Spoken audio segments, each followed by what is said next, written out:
Bonjour Ronnie. Bonjour Franck. Merci beaucoup d'avoir pris le temps de te joindre à moi pour répondre à mes questions. Je voulais commencer par la grande nouvelle qu'on attend depuis, je sais même plus, 16 mois maintenant. Donc un accord de cessez-le-feu a été validé, on va dire, par le Hamas et pas encore par Israël parce que le Knesset doit voter, mais il va être accepté a priori. Euh, c'est, je sais pas, 15 mois, 16 mois trop tard. À Gaza, c'est, j'imagine, un moment pour les Gazaouis pour respirer, pour pleurer, pour enterrer leurs morts, pour retrouver leurs morts. J'ai l'impression que pour nous, en Europe ou en activistes qui travaillent sur la question depuis des années aussi, c'est presque un peu pareil. C'est comme si depuis 16 mois, on respirait plus, on avait dû retenir notre respiration, mais et que c'était un moment de respirer, un petit moment de respiration. C'est plus loin d'être une victoire évidemment, mais j'ai l'impression aussi, j'aimerais bien entendre ton point de vue là-dessus, que sur ces derniers, j'ai encore une fois 16 mois, nous avons perdu en tant que civilisation humaine, humanité, énormément. Je sais pas ce que tu en penses. Oui, je pense qu'on peut le dire comme ça, hein. Il n'est pas facile de caractériser ces pertes parce que Gaza n'est pas la première guerre, n'est pas le premier moment de cruauté dans l'histoire, n'est pas non plus le dernier, mais quelque chose de particulier s'est déroulé là-bas que je caractériserais par le fait qu'il s'agit d'une population entièrement prisonnière, intégralement captive depuis plus de 15 ans. C'est pas ordinaire déjà. Enfin, on n'a pas d'exemple qui permettent de comparer cette situation à une autre. Et depuis, disons, le 8 octobre de l'an dernier, enfin de l'année d'avant, cette population est soumise à des bombardements d'une intensité qu'on avait rarement vue depuis la dernière guerre mondiale. Donc c'était déjà une situation particulièrement affreuse, bouleversante, mais à cela, il faut ajouter que les pays démocratiques, nos pays européens en particulier, ont accordé leur soutien à ce pilonnage de populations civiles, à cette vengeance démesurée exercée par Israël après les massacres du 7 octobre. Et je pense que c'est l'alliance des deux, une vengeance démesurée exercée sur une population intégralement captive, qui donnait à Gaza quelque chose, enfin une allure très très particulière. Parce que il y a eu d'autres guerres très cruelles, je pense à l'une qui s'est terminée il n'y a pas si longtemps, enfin terminée encore que elle était même pas tout à fait résolue, qui était la guerre de Syrie, la guerre, enfin, les violences politiques de l'Est du Congo sont aussi du Congo Kinshasa sont aussi des violences à grande échelle et je suis bien placé pour voir ce genre de situation. Donc on peut pas dire que Gaza est l'unique scène de cruauté dans le monde. Mais elle a des composantes si particulières, si singulières, qu'elles suscitent une révolte, un dégoût, un rejet, qui sont eux aussi tout particuliers. Après tout, la France n'encourage pas le général Hemeti ou le général Al-Bourhan au Soudan, n'encourage pas, encore que ça se discute un petit peu, les Rwandais à piller l'Est du Congo, car tout de même ils le font avec, là aussi, l'assentiment général, mais disons que c'est un peu plus loin et un peu plus confus. Et il n'y a pas une population captive, euh, quoi qu'il en soit. Donc oui, en effet, Gaza se singularise par ça. Et puis il faut vraiment, bien sûr, ajouter à ça que le conflit israélo-palestinien, c'est un peu la cause des causes, comme ça a été souvent dit. C'est le plus vieux conflit encore en cours dans le monde. C'est un conflit colonial C'est un conflit dont les échos résonnent dans diverses mémoires nationales, en particulier en Europe, bien entendu, mais aussi en tant que conflit colonial en Afrique, en Asie, en Amérique latine. C'est un conflit dans lequel les États-Unis jouent un rôle absolument primordial, éveillant évidemment un certain nombre de réactions anti-impériales, anti-impérialistes. Bref, il y a une conjonction de facteurs liés à la fois à l'allure locale du conflit et à sa résonance internationale qui font que, à la fois intellectuellement et émotionnellement, on est affecté plus profondément que par d'autres conflits de ce type. Merci Ronnie. Je voulais y venir à ce cessez-le-feu. La proposition là, du cessez-le-feu qui a été acceptée par le Hamas et qui va être acceptée par Israël est quasiment la même qui avait été proposée il y a 6 mois. Euh, Pourquoi Israël n'a pas accepté il y a 6 mois et pourquoi Israël accepte aujourd'hui, d'après toi? Et est-ce que ça a à voir, et on va peut-être y venir, avec l'élection de Trump? Ah oui, je crois que ça a tout à voir avec l'élection de Trump. Netanyahou n'avait pas l'intention d'accepter un cessez-le-feu. Il a bien montré à quel point il se moquait de la vie ou de la survie des otages. Donc ce ne sont pas ces arguments-là qui l'ont emporté, la fin de cette horreur ou la levée de l'enfermement des otages. C'est Trump qui lui a tordu le bras. Enfin, l'émissaire de Trump qui s'est imposé d'ailleurs un jour de Shabbat, ça a été largement noté. Je ne sais pas si Netanyahou et ses proches respectent le Shabbat, mais en tout cas, disons que symboliquement, ça revêtait une certaine force. 5 heures de discussion. Je pense qu'en gros, la discussion se résumait à c'est à prendre ou à laisser. Si Netanyahou veut garder le soutien de Trump, qui n'a, je pense, aucun état d'âme, ni pour Israël, ni pour les Palestiniens, ni pour quiconque, mais ne pense que à sa propre légende, à la construction de son propre personnage public, à son prix Nobel de la paix qu'il guette avidement. C'est cela, je pense, qu'il a emporté, oui. Ça montre que un peu de brutalité, même symbolique, peut être payante dans la région. Maintenant, il s'agit simplement, si j'ose dire, d'un cessez-le-feu. Alors que ce soit la suspension ou la fin d'une période infernale pour les Palestiniens, voilà ce qui est l'aspect réconfortant de cette situation. Mais enfin, pour le reste, on n'a pas entendu Trump prononcer les mots fin de la colonisation, fin de l'apartheid, droits égaux pour tous, enfin, ce qui pourrait annoncer le dépassement de la situation actuelle et l'acheminement vers une solution juste au conflit du Proche-Orient. Donc c'est pour l'instant une façon de renouer avec le statu quo hanté, ce qui se passait, disons, jusqu'au 6 octobre 2023. Et on ne va pas plus loin. Mais du coup, si ce cessez-le-feu en dit pas tant que ça sur Trump, hein, comme tu disais, on sait pourquoi il est là, on sait pourquoi il fait ça. Par contre, ça en dit beaucoup sur l'administration Biden, n'est-ce pas? Oui, en effet, ça souligne, enfin, mais était-ce vraiment nécessaire? Sans doute pour certains observateurs.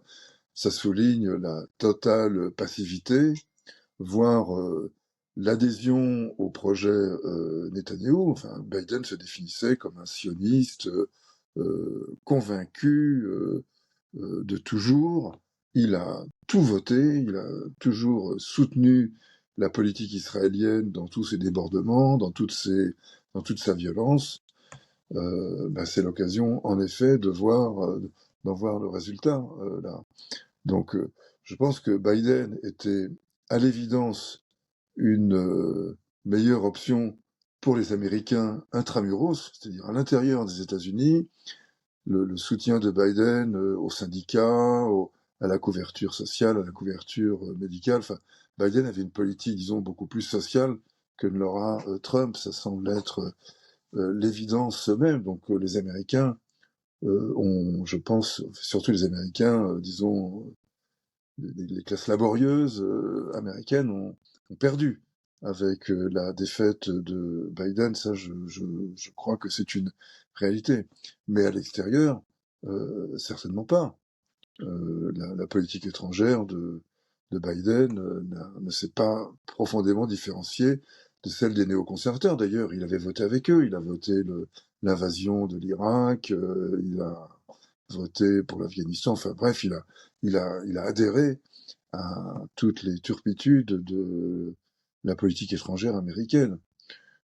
On le voit là, et on voit que s'il avait fait preuve d'un peu plus d'un peu de détermination, c'est d'un peu de lucidité peut-être, enfin je ne sais pas exactement quels étaient ses obstacles psychologiques ou politiques, mais des milliers et des milliers de vies palestiniennes auraient été épargnées, les otages israéliens également, ils auraient été épargnés, en tout cas ils seraient sortis plus tôt et vivants en plus grand nombre. Bref, une partie de la catastrophe aurait pu être évitée. Donc son bilan est très lourd. Enfin, c'est de ce point de vue-là vraiment catastrophique. Et il restera comme le président qui a accepté et encouragé le massacre de Gaza, la boucherie des Palestiniens en 2024. Je voulais revenir avec toi sur le 7 octobre, parce on en a pas parlé, puisque c'est la première fois que je te parle depuis 16 mois. Euh, Comment tu l'analyses le 7 octobre? C'est pas vraiment le 7 octobre, c'est la réponse donc d'une violence inouïe qui a suivi le 7 octobre. Moi, quand j'y pense, je me dis, est-ce que c'est pas un peu, tu sais, comme Israël, en tout cas avant le 7 octobre, continuait son occupation, sa colonisation, son apartheid, euh, plus ou moins dans la tranquillité. Je veux dire, on a vu ces images des plages de Tel Aviv, les gens qui jouent au volleyball pendant que Gaza est en train de, de, de mourir, de disparaître, parce qu'avant le 7 octobre, comme tu disais, il y avait ce blocus depuis 15 ans qui a été d'ailleurs déclaré illégal comme un acte de guerre, une agression, qui a été aussi déclaré comme inhumain, parce que c'est Israël qui contrôlait même les calories qui rentraient à Gaza, donc c'est pas nouveau. Et c'est comme si ce 7 octobre avait été, tu sais, en anglais on dit un bully, le costaud de la cour de récré qui écrase tout le monde, et quand à un moment il se prend une baffe, et le réveil est toujours très très violent, très très brutal, c'est pas joli, mais quelque part c'est comme la révolte des esclaves, on ne pouvait pas s'attendre à quelque chose de très joli. Et là, Israël est tellement touché dans son amour-propre, c'est comme un monstre qui réagit. Oh, vous avez osé, vous, esclaves, vous réveiller, on va vous montrer de quel bois on se chauffe un peu. Est-ce qu'il n'y a, pas ce truc qui a joué dans cette réponse complètement Oui, inhumaine oui, moi d'Israël?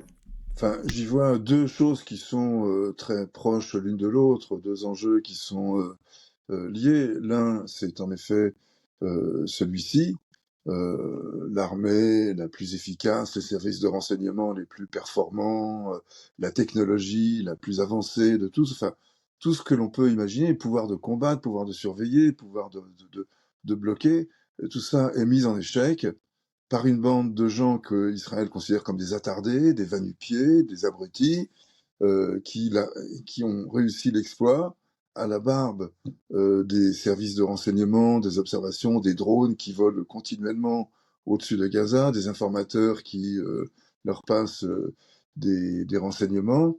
Le Hamas a réussi à rendre sourd et aveugle cette armée la plus performante et la plus technologique du monde. Donc il y a une sorte d'offense là qui a été infligée aux Israéliens, qui se traduit par une formule d'ailleurs extrêmement classique en Israël. Et si on regarde les guerres précédentes, on s'aperçoit que le vocabulaire employé, les notions employées, les thèmes qui sont mobilisés sont les mêmes à chaque fois. Restaurer le pouvoir de dissuasion et droit d'Israël à se défendre. C'est comme ça que ça peut se résumer. Et la restauration, entre guillemets, du pouvoir de dissuasion a en effet été l'un des enjeux de cette violence démesurée que l'on a vu là, et qui d'ailleurs s'est aussi exercée à l'encontre du Hezbollah et des Libanais qui soutenaient plus ou moins, ou en tout cas qui acceptaient la présence du Hezbollah. Donc ça, c'est un enjeu absolument primordial dans le discours politique et stratégique israélien, et on l'a vu à l'œuvre là. Euh, mais il y a aussi, je pense, autre chose qui est proche, mais qui se distingue, qui est le retour de la question palestinienne. Car aux yeux des Israéliens, dans leur immense majorité, comme aux yeux des chancelleries dans le monde entier, la question palestinienne appartenait au passé. Des gens qui s'intéressaient à la solution deux États, un État qui réfléchissait au cadre, aux possibilités de sortie de ce conflit, étaient renvoyés en quelque sorte à une histoire ancienne. Vous retardez, pouvait-on entendre. Ce qui compte aujourd'hui, c'est le Grand Proche-Orient, c'est la rivalité sino-américaine, c'est éventuellement la Russie en Europe centrale. Enfin, il y a des enjeux modernes, courants, importants. Là, on est tout à fait dans autre chose.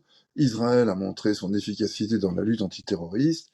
Elle est l'un des fers de lance, l'un des bastions avancés de la guerre contre le terrorisme, et c'est ça qui lui assure une place de choix aux côtés des pays de l'Ouest, en ajoutant à cela qu'Israël est une démocratie, en tout cas c'est ce qu'il paraît, hein, c'est ce qui est dit, on pourra peut-être en dire quelques mots, et donc par nature un régime politique proche des régimes occidentaux, et voilà, et d'un seul coup revient la question palestinienne, l'occupation, la colonisation et toutes les exactions, les abus de pouvoir qui vont avec ça. Donc je pense que la démesure avec laquelle Israël a riposté aux attaques du 7 octobre s'explique par ces deux phénomènes, à la fois la volonté de restaurer un pouvoir de dissuasion qui a été mise à mal, en effet, puisque pour une fois,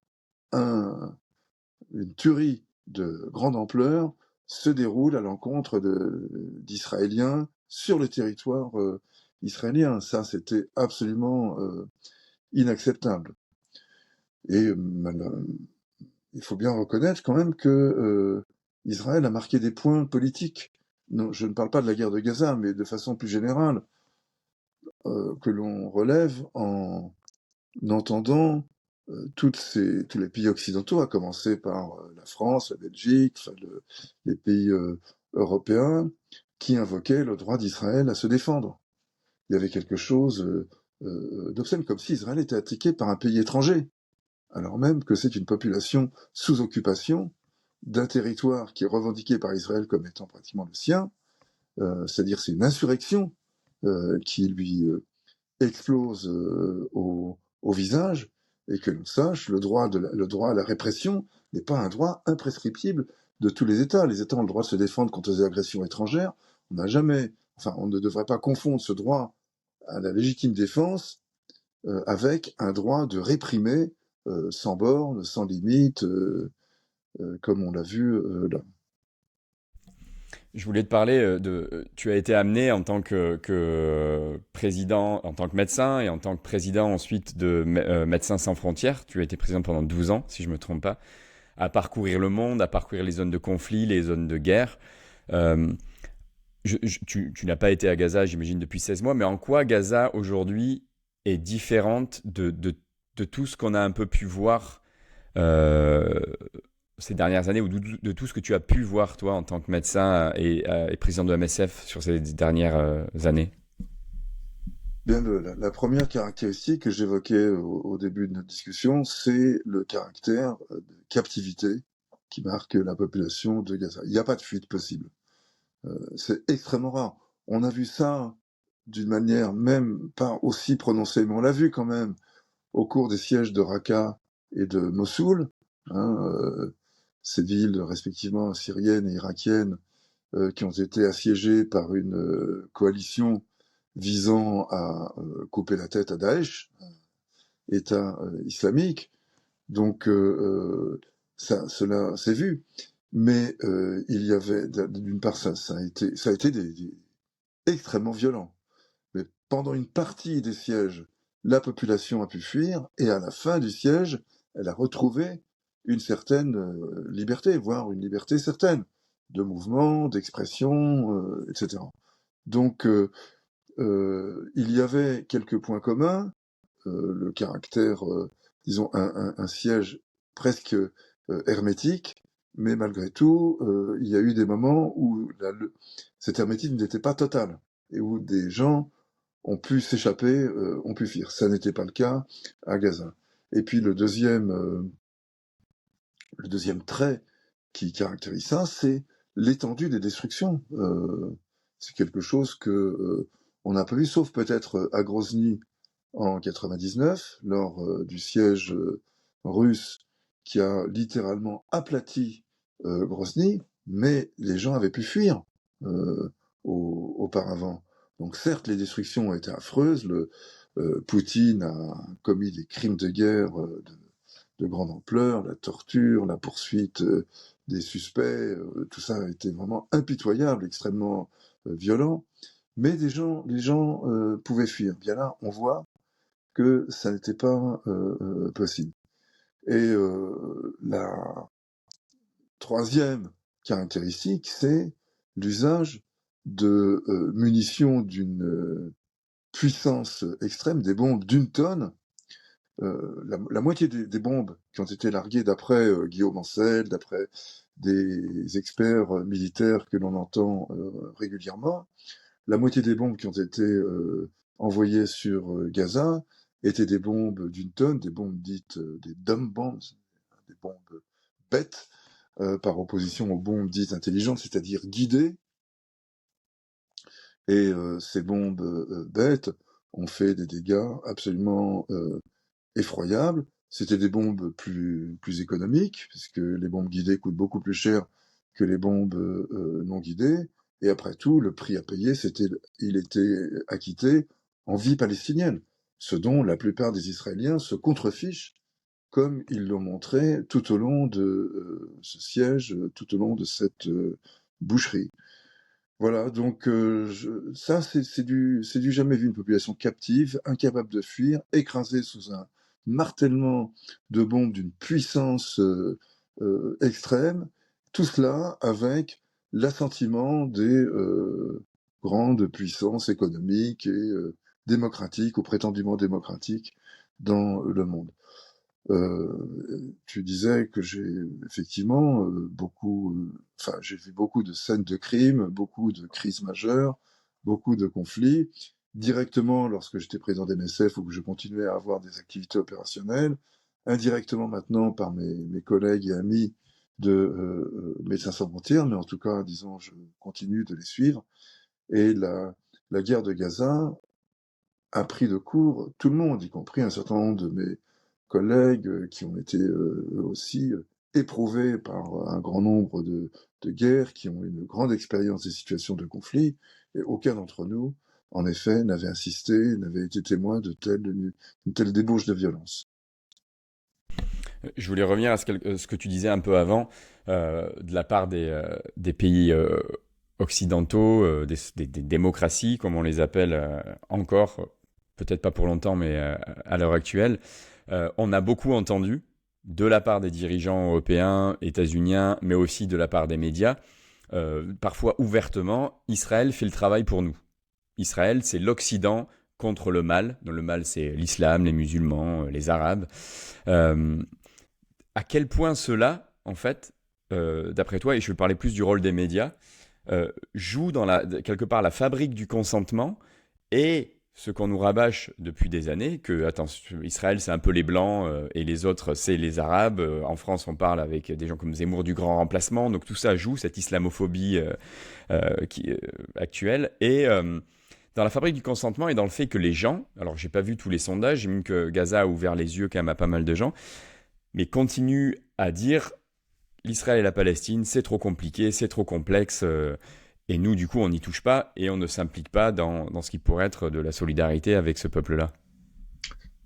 Oui, c'est la grande réussite de la diplomatie israélienne qui trouvait évidemment des oreilles complaisantes et des institutions de relais en France et en Europe, oui, d'avoir fait croire qu'ils combattaient la barbarie en étant aux avant-postes et qu'ils étaient en quelque sorte à la fois notre lance et notre bouclier. C'est à la fois ignoble parce que ça réduit à peu près tous les habitants, disons les Arabes du Proche-Orient, à l'état de sauvages agressifs voulant nous sauter à la gorge pour nous détruire. C'est déjà, enfin pour quiconque a voyagé dans ces régions, c'est d'une stupidité et c'est à la fois stupide et odieux, mais c'est vraiment profondément stupide. Et en plus, ça ignore un fait majeur, c'est que on crée de la haine, on crée du ressentiment, on fabrique une génération à laquelle, enfin, qui sera totalement insensible, voire même ultra réactive, mais de manière négative, à tous les discours sur le plus jamais ça, regardez les leçons de l'Europe, les leçons de la guerre, Auschwitz, la Shoah, toutes ces horreurs ont été rendues possibles par des attitudes suprémacistes, racistes, des notions d'espace vital, des notions de hiérarchie, de civilisation, de race, etc. Mais qu'est-ce qu'on voit au Proche-Orient? Exactement cela se reproduire, et cela avec l'assentiment de ceux qui disaient que les leçons avaient été tirées. Donc une telle tartufferie ne peut pas rester sans conséquence. Je pense cette, disons, iniquité dans les traitements où ceux qui attaquent, occupent, pillent, dépossèdent, torturent sont considérés comme des victimes, et ceux qui se révoltent contre ça sont considérés comme des sauvages et des tueurs. Il n'y a qu'en Europe qu'un tel discours peut prendre dans tout le reste du monde. L'évidence de cette iniquité, de cette inversion des valeurs, des rôles, des statuts, crève les yeux. Ça ne fait de mystère pour personne. Je pense que même en Europe, d'ailleurs, vu, enfin, grâce d'une certaine manière, si j'ose dire, à l'acharnement, à l'intensité de la violence, au caractère grotesque en plus du discours israélien, comme par exemple quand Netanyahou se présente comme un capitaine Dreyfus, accusé par des juges antisémites de crimes qu'il n'a pas commis, ça fait hurler, ou ça fait rire, ou ça fait hurler de rire. Mais en tout cas, ça ne passe pas. C'est pas. Et cela à côté des images de destruction que Israël a tenté de masquer, et c'est d'une certaine manière dissimuler à ses propres yeux, car la plupart des Israéliens ont réussi à échapper à ces images de destruction, mais elles ont envahi le monde entier. Donc elles étaient pas possibles à ignorer. Donc je pense que le résultat de ce discours, ça va être un mépris justifié pour tout le discours lénifiant d'un Occident qui a tout de même, dans son espace à lui, réussi à dépasser, grosso modo, la gestion des différends par des conflits armés, à contenir la violence, même s'il y a eu la Bosnie, l'Irlande, le Pays Basque, maintenant l'Ukraine, pas non plus être trop lénifiant. Il y a l'Occident d'après-guerre a aussi ces moments de violence, ces tensions, ces conflits. Mais enfin, c'était relativement réduit, même la guerre d'Ukraine. Enfin, il y a une montagne de cadavres sur la guerre d'Ukraine. Mais on peut se réfugier dans l'idée qu'une bonne partie de cette montagne de cadavres est constituée de combattants. Moi, je serais le premier à dire que les combattants, ce sont des civils en uniforme et que ce sont des vies humaines et qu'on ne peut pas les sacrifier comme ça. Donc la notion de chair à canon que l'on peut disperser, dilapider d'une manière inconsidérée, je n'y adhère pas. Mais il est quand même frappant de voir que le conflit a fait infiniment plus de victimes civiles, femmes, enfants, vieux à Gaza, que en Ukraine, où il est une guerre de tranchées, de fronts qui oppose des armées constituées, qui ont la possibilité de se protéger, de contre-attaquer, etc. Ce qui n'était pas le cas à Gaza. Bref, je pense que l'Europe s'est durablement déconsidérée en se portant aux côtés d'Israël et de sa politique ultra-violente. Je voulais terminer par une question. Tu parlais de Netanyahou qui se nommait lui-même capitaine Dreyfus victime d'attaques antisémites de tout le monde, hein. Israël, sur les derniers 16 mois, a appelé tout le monde antisémite. C'est-à-dire de la critique d'un manifestant à la critique de Oxfam, d'Amnesty, de Human Rights Watch, des Nations Unies, du pape. Comme je dis, c'est presque risible si c'était pas aussi dramatique et violent. Mais toi, tu avais signé déjà en 2002 un texte collectif dans Le Monde qui disait, le titre était Soutenir Israël, pas en notre nom. On comprend en notre nom en tant que juifs du monde entier. Ça fait 23 ans, ce texte. Pour toi, aujourd'hui, pourquoi aujourd'hui, pour toi, il est important, en tant que juif, de dire pas en notre nom? On a vu aux États-Unis Jewish Voices for Peace, not in our name. Pourquoi c'est quelque part, désolé, je pense à autre chose, quelque part, euh, il y a quelques semaines, je parlais de Gaza avec des amis et on m'a dit attention, parle pas trop fort parce que cette femme qui est à côté est juive. Et ma réponse a été mais encore plus. On devrait, en tant que juive, encore plus, elle devrait s'emparer de ce sujet et dire pas en notre nom. C'est quoi ton point de vue là-dessus? Et à quel Ben, point c'est dangereux aussi, en fait, mon, d'amalguer Israël et les juifs. mon point de vue n'a pas changé d'un millimètre là-dessus. Israël se présente comme l'État du peuple juif, et plus encore depuis la loi sur l'État-nation du peuple juif de 2018. Mais de toute façon, c'était plus ancien. Donc Israël se présente comme l'État-nation du peuple juif, Jérusalem, la capitale du peuple juif, le premier ministre du peuple juif, et non pas de l'État d'Israël. D'ailleurs, je retrouvais au hasard d'une lecture ces derniers jours, une déclaration du président du CRIF lors du premier dîner du CRIF de la législature Macron en 2018.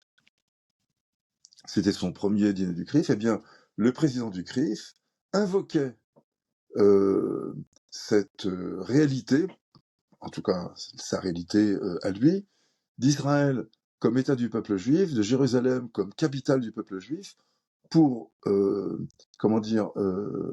soutenir la question qu'il posait à Macron, à savoir la nécessité pour la France de déménager son ambassade de Tel Aviv à Jérusalem. La question était légitime au dîner du CRIF qui se passait en France, entre Français, pour parler théoriquement de questions de culte, de questions d'antisémitisme, éventuellement, de choses comme ça, et qui devient une question brûlante de politique étrangère, légitimée par cette supposée universalité du judaïsme israélien. C'était tout de même, et ça n'a suscité de protestations de nulle part. Et depuis longtemps, je pense effectivement que Israël met en danger les Juifs dans le monde. On le voit, y compris sur le territoire israélien, mais plus largement, puisque ces crimes sont commis au nom des Juifs en général, au nom d'une supposée supériorité des Juifs, d'un droit des Juifs à faire ce que les autres n'ont pas le droit de faire. Eh bien, ça ne peut que contribuer à isoler les Juifs, les chouchous de la République, ceux qui ont des droits particuliers, ceux à qui on réserve un statut singulier auquel n'a droit aucun autre peuple, aucune autre population. Donc oui, c'est catastrophique. Alors, je ne confonds pas les dangers auxquels sont exposés les Juifs du fait de ce discours et les dangers bien réels et quotidiens que subissent les Palestiniens. Il faut garder la notion d'échelle. Mais de fait, il y a quelque chose tout de même de cet ordre-là. Et je pense que le premier accomplissement d'Israël dans cette guerre de Gaza a été la création de vocations de tueurs de juifs, au nom de la vengeance, au nom du mal qui a été fait, au nom des juifs précisément, et qui un jour ou l'autre se disent, ces jeunes gens qui ont vu tout leur environnement disparaître, familial, social, environnemental, tout a été brisé, tout a été mis en pièces sous leurs yeux par des Juifs, au nom des Juifs, contre les Palestiniens. Il y a des esprits faibles qui vont inévitablement trouver des raisons de vivre en se fixant pour objectif de se venger. Voilà à quoi on a abouti.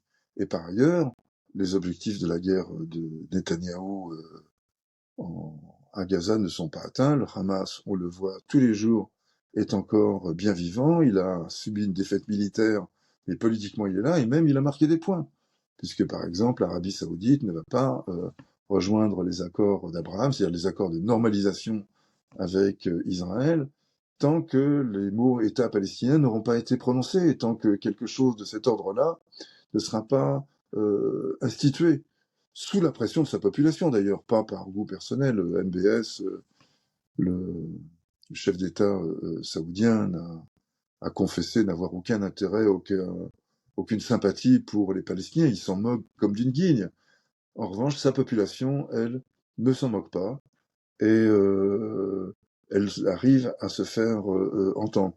Eh bien, de ce point de vue-là, donc, le gel du rapprochement saoudo-israélien, sous peine de voir, disons, conditionné, dont la levée est conditionnée par la reconnaissance d'un État palestinien, voilà une victoire politique du Hamas qui aura été, d'une certaine manière, arrachée de haute lutte et au prix d'un bain de sang effroyable.